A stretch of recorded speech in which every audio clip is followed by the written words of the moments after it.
আপনার পিছনে পিছনে হাঁটতে হবে। ওসি সাহেব আপনার কি প্রোগ্রাম সকালবেলায় জেনে নেবে আর আপনাকে প্রটোকল দেবে।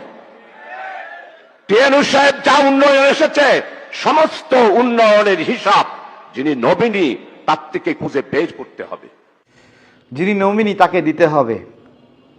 জামাতের একজন নেতা বলছেন এই কথাগুলো, যা বাংলাদেশের মানুষের জন্য কতটুকু আতঙ্কের।